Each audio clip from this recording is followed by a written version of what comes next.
Hallo und herzlich willkommen auf Epic. Heute bei uns das Hera Arms Linksystem auf dem Schießstand im Test.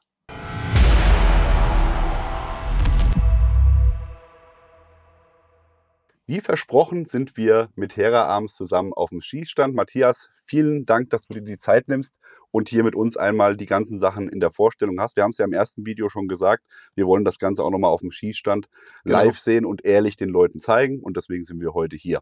Herzlich willkommen. Ja. Für alle, die das erste Video noch nicht gesehen haben, am Ende dieses Videos ist es noch verlinkt. Das heißt, das solltet ihr euch auf jeden Fall mal anschauen, damit ihr einfach auch wisst, um was es geht. Kurz zusammengefasst, Matthias, einmal in 20 Sekunden das Hera Linksystem erklärt. Genau, wir haben Grundhalter. Auf die Grundhalter können wir einen Schalldämpfer aufschrauben, zum Beispiel ASO Ultra Bore-Lock-System, Silent Steel oder auch Rodale Delta Lock. Wir haben den Grundhalter an sich auch als Sporthalter ohne das Gewinde und den Zahnkranz, so dass die Sportschützen, die natürlich leider Gottes keinen Schalldämpfer kaufen dürfen, das System auch nutzen können ohne diese Funktion. Natürlich dürfen auch die Sportschützen gerne die Version mit SD kaufen. Wer weiß, was noch passiert in Zukunft. Wer weiß, was noch passiert. Und hier haben wir verschiedene Aufsätze vorne drauf. Wir haben einmal die Pepperbox, perfekt geeignet zum Schalldämpferschießen, da sie komplett zerstreut ist, Mündungsfeuer. Wir haben den CC-Kompensator, bei uns Competition Compensator genannt. Der ist perfekt natürlich fürs Scheibenschießen. Der ist aufgrund seiner Baulänge nicht optimal für alle Schalldämpfer. Zum Beispiel beim Dual 556 passt da rein. Bei der kurzen Version dann wieder nicht. Allerdings, Mündungsbremse Short sehen wir jetzt hier drüben auf der 9 mm. Und die Pepperbox passen immer. Die Mündungsbremse Short ist im Prinzip ein Zwischending zwischen dem Dreikammerkompensator und der Pepperbox. Wenn ich hin und wieder mit und ohne Schalldämpfer schieße, habe ich hier das beste Zwischenmaß, passt auch in jeden Schalldämpfer rein. Und zusätzlich noch der PCC-Com, speziell für die 9 mm, hier eher für die Sportschützen geeignet. Klassischer Dreikammerkompensator, der die 9 mm perfekt auch im Rückstoß dämpft. Jetzt hast du aber mal hart die 20 Sekunden überzogen. Ja, aber 100%. Aber ist völlig in Ordnung. Ja, du hast mir schon ein Stichwort gegeben bei der Pepperbox, beziehungsweise auch bei den Kompensatoren. Wir haben immer irgendwo Energie, ein Mündungsfeuer. Ja? Ganz genau. Das haben wir für euch auch nochmal aufgezeichnet, einfach, dass man auch mal sieht, was da wirklich so passiert. Wir fangen mal an mit der Muzzle Brake Short. Das wäre quasi die kurze Bremse von Hera, die natürlich auch optimiert ist für Schalldämpfer, beziehungsweise man kann damit halt sowohl als kann damit Schalldämpfer auch betreiben, die etwas kürzer sind, wo man mit einem anderen System eher Probleme hätte. Genau.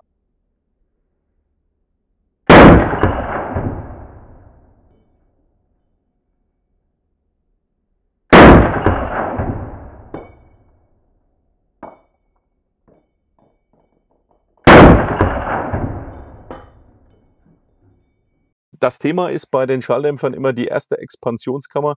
Die ist bei manchen Schalldämpfern relativ kurz, so wie auch hier bei dem Dual 762.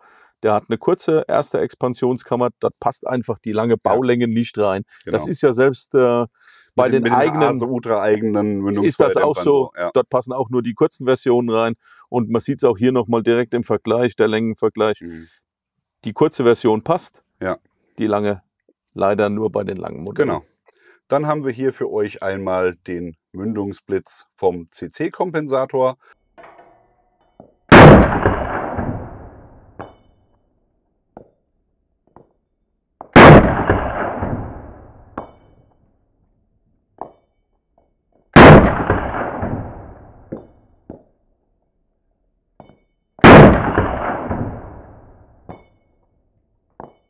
Da sieht man, da ist schon ein bisschen weniger unterwegs. Also der Mündungsblitz ist ein bisschen kleiner. Und zum Schluss haben wir für euch noch den Mündungsblitz der Pepperbox. Der ist amtlich. Da sieht man auch wirklich wunderschön, wie das funktionieren soll mit dem Schalldämpfer, mit dem schönen Feuerball. Genau.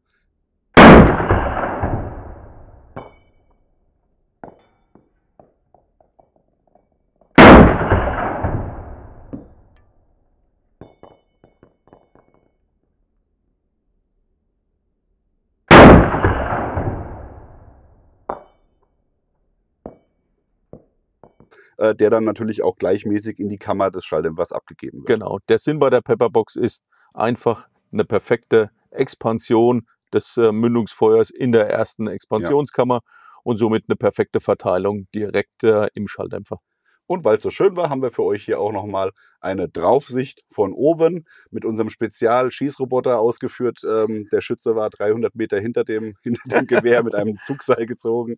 Nee, Spaß beiseite, aber einfach nochmal, dass ihr nochmal eine andere Perspektive von den Feuerbällen habt. Feuerbälle, wir lieben sie. Ja, so ist das tatsächlich. Ja.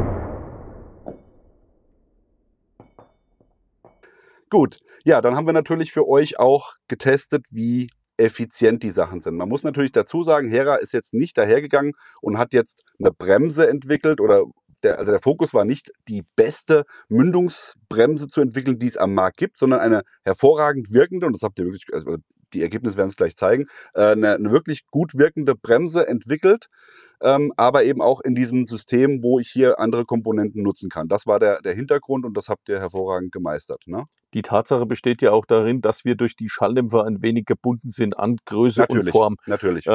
Wir konnten im Prinzip nicht größer werden. Ja. Eventuell größere Bremsen haben noch durch ihre größeren Prallflächen eine bessere Wirkung.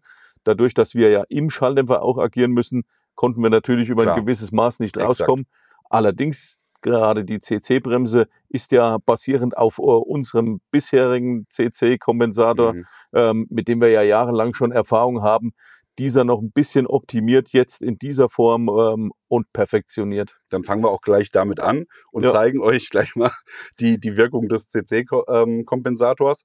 Das ist wirklich gut. Man sieht da wirklich, dass der Lauf kaum nach hinten wandert und nach oben so gut wie nicht ausschlägt. Also man hat kaum Bewegung im Lauf beim Schützen, was natürlich dann auch gerade für die dynamischen Geschichten, wenn ich schnell schießen will und Zielwechsel mache, hervorragend ist.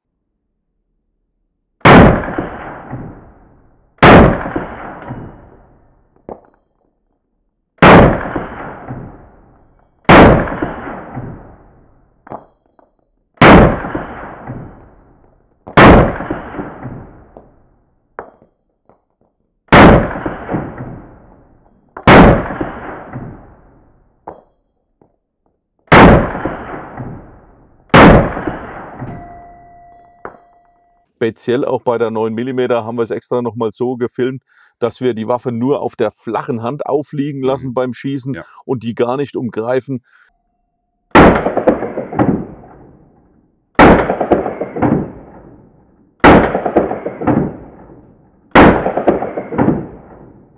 Hier sieht man natürlich perfekt, dass der Rückstoß wie auch vor allem der Hochschlag im Prinzip fast komplett minimiert ist. Also bei der 9 mm, da können wir gleich da hinspringen.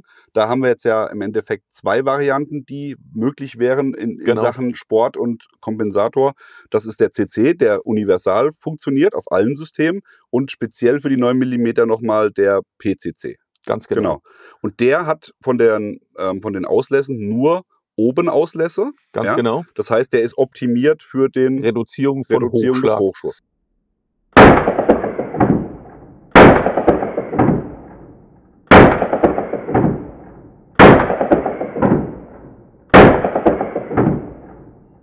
Da ja bei der 9 mm der Rückstoß sowieso marginal ist, der CC wäre im Prinzip der Rückstoßreduzierung und Hochschlagreduzierung und der PCC vor allem der Hochschlagreduzierung, weil die meisten Sportschützen schießen sowieso mit einer angepassten Ladung und da ist der Rückstoß vor allem in der 9 mm, wenn eventuell auch noch mit einem Short-Stroke-System geschossen wird, sowieso vernichtend gering. Wir haben aber hier trotzdem beide Möglichkeiten offen.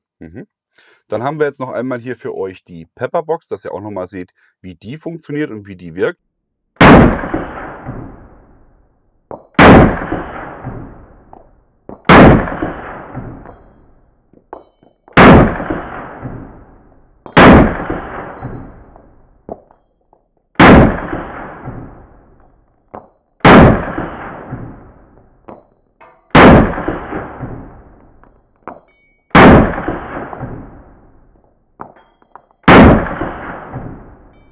Ja, da sieht man natürlich auch beim 2-2-3-System, dass da sowieso nicht so viel Bewegung im Spiel ist. Wir reden ja hier wirklich von super Optimierung für den sportlichen Einsatz, um noch bessere Ergebnisse zu erzielen. Ne? Die 2-2-3 mit einem 16-Zoll-Lauf ist im Endeffekt wenn ich jetzt nicht den Anspruch habe, Loch in Loch zu schießen, ist die schon relativ rückschlagsarm und hochschlagsarm. Genau. Ja? Aber um euch auch zu demonstrieren, wie das Ganze ohne aussieht, haben wir hier auch noch mal einmal die Aufnahme für euch der 2-2-3 komplett ohne eine Mündungskomponente.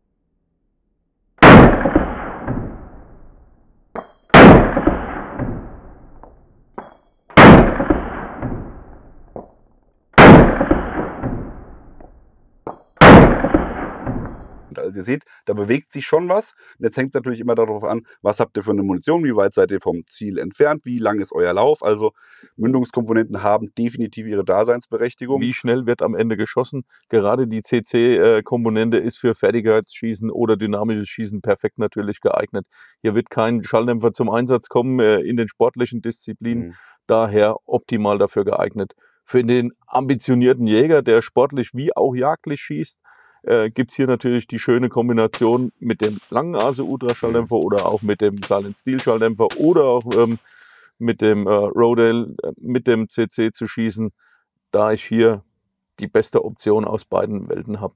Wenn ich natürlich generell nur mit Schalldämpfer schieße, dann brauche ich nicht diesen CC-Kompensator, sondern bin mit der Pepperbox komplett oder dem MBS, genau. Ausreichend unterwegs. Vor allem, weil die Waffe natürlich auch noch 2-3 Zentimeter kürzer ist. Wir hatten unter dem ersten Hera Arms Linksystem Video einen Kommentar, der, weil wir auch gesagt haben, ein Argument für das Linksystem ist, dass man zwischen den Komponenten wechseln kann. Stichwort zum Beispiel als Jäger. Ich gehe sportlich schießen, mache mir den CC-Komp drauf und nehme dann für den jagdlichen Einsatz mit Schalldämpfer die Pepperbox. Und der Kommentator hat geschrieben, er ist der Meinung, das wäre Blödsinn, weil dann immer alles neu eingeschossen werden muss, wenn man Abweichungen hat. Natürlich ist es prinzipiell erstmal richtig. Abweichungen hat man ja schon sogar, wenn man zwischen normalen Mündungskomponenten und Schalldämpfer aufsetzt, dann hat man schon eine Abweichung. Ja? Korrigiere ich, wenn ich Blödsinn rede. Ne? Ist tatsächlich so. Genau. Was wir jetzt heute getestet haben, wir haben unter Laborbedingungen quasi getestet, habe ich die Pepperbox drauf und nutze dann den CC oder habe ich MBS drauf und nutze dann die Pepperbox. Im Ende können wir sagen, zwischen keiner Abweichung und einer sehr geringen Abweichung ist alles drin. Die geringe Abweichung ist mit oftmals wenigen Klicks erledigt. Man muss sagen, das rührt natürlich daher, weil wir eine komplett andere Gasverwirbelung natürlich haben zwischen zum Beispiel der Pepperbox und dem CC-Kompensator. Einmal wollen wir den Feuerball möglichst gut verteilen in der ersten Expansionskammer vom Schalldämpfer. Andererseits mit dem CC-Kompensator wollen wir vor allem Mündungsgase bremsen durch die 3 einzelnen Kammern. Durch diese Verwirbelung haben wir natürlich ein anderes Strömverhalten der Gase und dadurch auch minimal andere Gegebenheiten für das Geschoss. Wir haben es hier auf 50 Meter getestet und auch einmal die Mündungskomponente gewechselt, haben den Schützen als Fehlerquelle ausgeschlossen, indem wir auf den Schießbock geschossen haben. Genau. Die Waffe war eingespannt und wir hatten da eine Abweichung, die war so gering, also war alles noch auf der Scheibe. Klar, man hat eine Abweichung, aber wie du es gerade richtig gesagt hast, 2, 3 Klicks und dann ist das Ganze wieder da, weil es gibt ja nichts Schlimmeres, als wenn man nicht mehr auf der Scheibe ist und dann geht die das kann im Prinzip hier nicht passieren. Genau. Aber ja, speziell durch verschiedene Munitionsarten, durch verschiedene Anströmverhalten hat man hier natürlich eine geringe Abweichung zwischen den komplett unterschiedlichen Mündungskomponenten. Ja, cool. Matthias, wenn du sonst nichts mehr hast, hast du noch was? Nee, haben wir nicht tatsächlich. Mehr, ne? Wir haben über alles gesprochen. Alles gesprochen. Hat super Spaß gemacht, war sehr beeindruckend, also wirklich auch die Leistung der Kompensatoren. Ich denke, ich werde da mal meine Mündungskomponente bei Gelegenheit mal austauschen müssen, um mal diesen Kompensator auch nochmal intensivst im Dauertest zu betreiben. Aber sehr geiles System, ist inzwischen jetzt auch seit dem ersten Video bei den Händlern angekommen. Genau. Und auch auf der Hera Homepage findet man das jetzt auch. Es war beim ersten Video, glaube ich, auch noch nicht da. Da waren wir so schnell Tatsächlich, mit dem Release, dass euer Webseitendesigner nicht hinterhergekommen ist, glaube ich, irgendwie. Naja, aber jedenfalls ist jetzt alles verfügbar und kann von euch auf Herz und Nieren getestet werden. Vielleicht hat der ein oder andere sogar schon zugeschlagen. Wenn dem so ist, schreibt es mal in die Kommentare und gebt mal euer Feedback. Das würde uns sehr freuen. Ansonsten Hera Arms im Netz verlinkt, findet ihr hier unten in der Einblendung und natürlich auch in der Videobeschreibung. Und Hera Arms gibt es bei allen Händlern eures Vertrauens, die Hera Arms führen. Genau. Und Matthias, sag einmal Tschüss. Einmal Tschüss, bis zum nächsten Mal. Ja, genau, wie immer, liken, Glocke, Abo, bis zum nächsten Mal. Bis dann, macht's gut, bye bye. Ciao.